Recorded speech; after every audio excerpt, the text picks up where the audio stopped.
নমস্কার বন্ধুরা, আমি আবার চলে এলাম একদম তোমাদের কাছে নতুনত্ব একটি ব্লগ নিয়ে। তো আমি আজকে চলে এসেছি কলকাতার বড় বাজারের কাছে সিদ্ধিবিনায়ক মন্দিরে। তো এই সিদ্ধিবিনায়ক মন্দির যেটা মুম্বাই আছে, সেটা একটু কলকাতার মধ্যেও যে আছে, আমি আপনাদের ঘুরিয়ে দেখাবো এই ব্লগের মাধ্যমে। আপনারা সাথে থাকবেন এবং পুরো ব্লগটা দেখতে থাকবেন, একটু স্কিপ করবেন না। এবং যদি ব্লগটা ভালো লেগে থাকে লাইক করবেন, শেয়ার করবেন এবং আমার চ্যানেলটিকে সাবস্ক্রাইব করে পাশে থাকবেন। তো চলো আমি আপনাদের মন্দিরটা ঘুরিয়ে দেখাই। তো বন্ধুরা, আমি এখন সিদ্ধিবিনায়ক যে মন্দির আছে, সিদ্ধিবিনায়ক মন্দিরের সামনে চলে এসেছি। তো আমি রাস্তা ধরে যাব, তো চলো যাওয়া যাক। এই যে দূরে দেখতে পাচ্ছেন যে মার্বেল প্যালেস লেখা, তবে এই যে রাস্তাটা দেখতে পাচ্ছেন, এই রাস্তা ধরে সোজা চলে যাব। তো চলো যাওয়া যাক।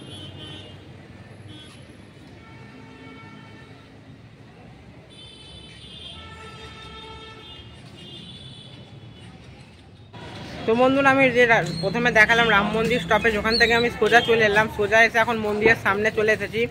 তো মন্দিরের সামনে পুরো দাঁড়িয়ে আছি। তো চলো আমি আপনাদের পুরো এই মন্দিরটা দেখাচ্ছি, তো তোমরা সাথে থাকো। তো বন্ধুরা, আপনারা যদি হাওড়া স্টেশন থেকে বাসে আসতে চান, এই রুটের বাসগুলো এই মন্দিরে আসে। রাম মন্দির স্টপেজে এই রুটের যে আমি বাসগুলো স্ক্রিনে দিয়ে দিলাম, এই বাসগুলো ধরে আপনারা এই মন্দিরে সহজেই চলে আসতে পারেন। পুরাণ অনুসারে যখন দেবী পার্বতীর শরীর থেকে যখন গণেশের জন্ম হয়, স্বয়ং বুধদেব তখন উপস্থিত ছিলেন। জন্মের সময় বুধের উপস্থিতির কারণে এই দিন গণপতির বিশেষ দিন বলে মানা হয়। এদিন গণপতির দিন। এই দিন ভক্তি সহকারে গণপতির আরাধনা করলে তিনি মনে সব ইচ্ছা পূরণ করেন বলে প্রচলিত বিশ্বাস।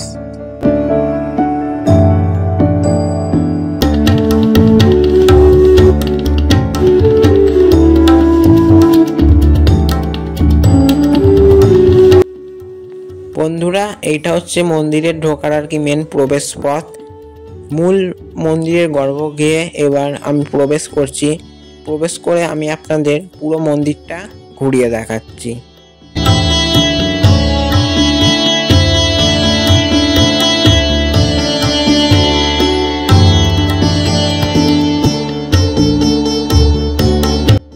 যে কোনো পুজোর আগে ভগবান গণেশকে পুজো করতে হয়।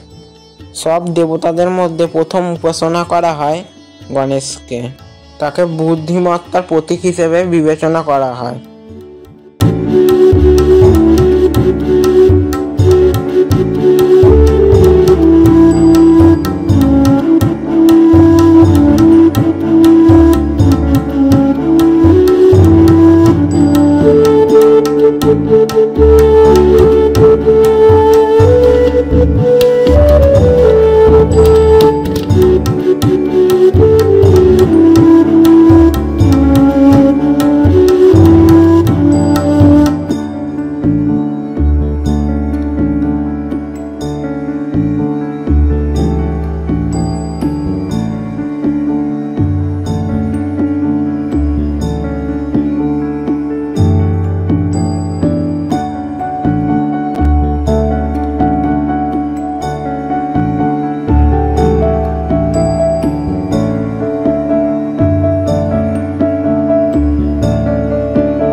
মুম্বাইয়ের সেই বিশ্ববিখ্যাত সিদ্ধিবিনায়ক মন্দিরের শ্রীবৃক্ষের প্রতিরূপ সিদ্ধিবিনায়কের সেই বিগ্রহ এখানে রয়েছে।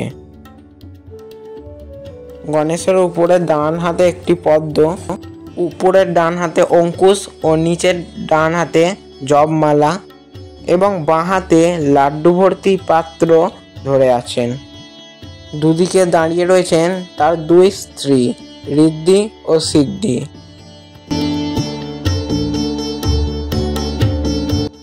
শ্রী সিদ্ধিবিনায়কের বিগ্রহটি 2 ফুট চওড়া ও 2.5 ফুট উচ্চতা বিশিষ্ট।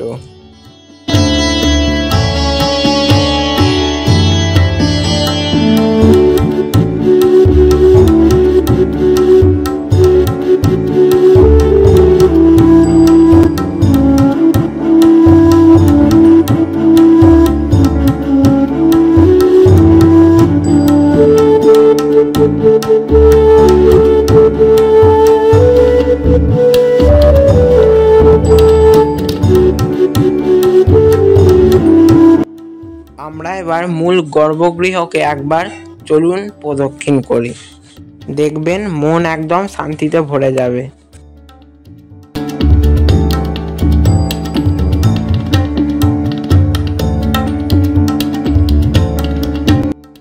মন্দিরের পেছনে ডান হাতে এক স্বস্তিক চিহ্ন পাথরের দ্বারা খোদাই করা আছে, যাতে সবাই প্রণাম করে ভক্তি নিবেদন করতে পারে।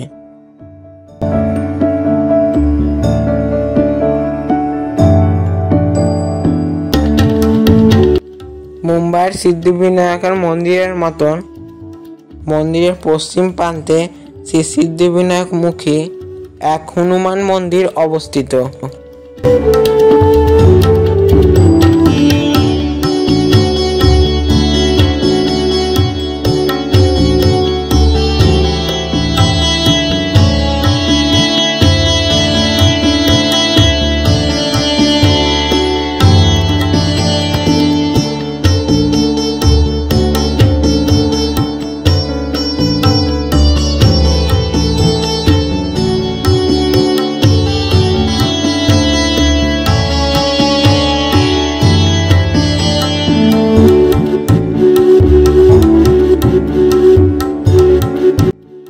মূল মন্দিরের গর্ভগৃহের সামনের দিকে দুপাশে দুটি করে চারটি ভগবান গণপতির বাহন মূষকরাজের মূর্তি।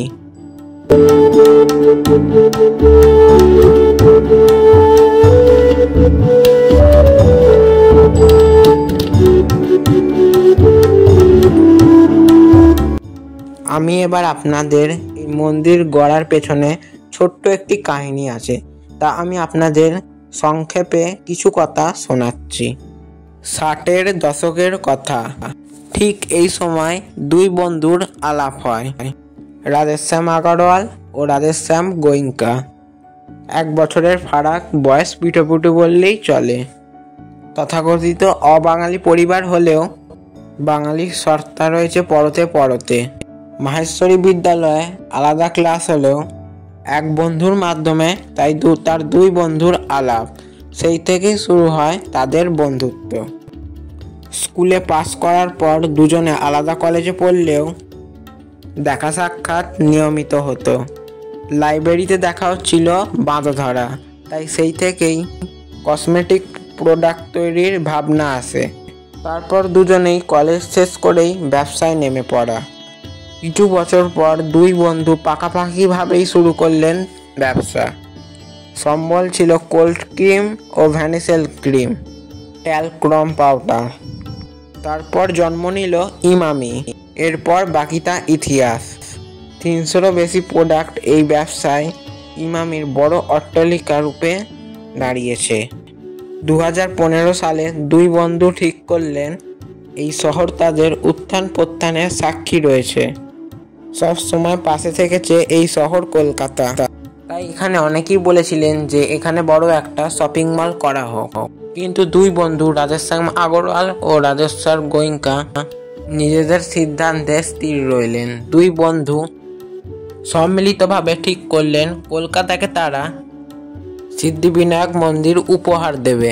তবে মল্লিক বাড়ির পুরনো আদল নষ্ট করা হবে না, বরং উত্তর কলকাতার পুরনো ঐতিহ্যকে সম্মান জানিয়ে এই সিদ্ধিবিনায়ক মন্দির তৈরি হবে।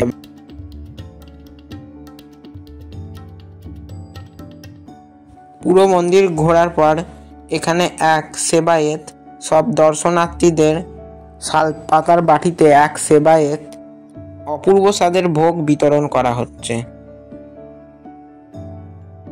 এই মন্দিরের একটি বৈশিষ্ট্য হলো মন্দির খোলার পর গণেশ ভগবানকে ভোগ নিবেদন করার পর সব দর্শনার্থীদের কোনো না কোনো প্রসাদ দেওয়া হয়। কোনো ভক্ত যেন এই মন্দিরে এসে প্রসাদ না খেয়ে যেন এই মন্দির থেকে যায়। তাই আমি এখন দেখছেন ভগবানের প্রসাদ গ্রহণ করব, তাই নিয়ে নিলাম প্রসাদ। তো বন্ধুরা, কলকাতার সিদ্ধিবিনায়ক মন্দির আমি আপনাদের দর্শন করালাম ব্লগের মাধ্যমে।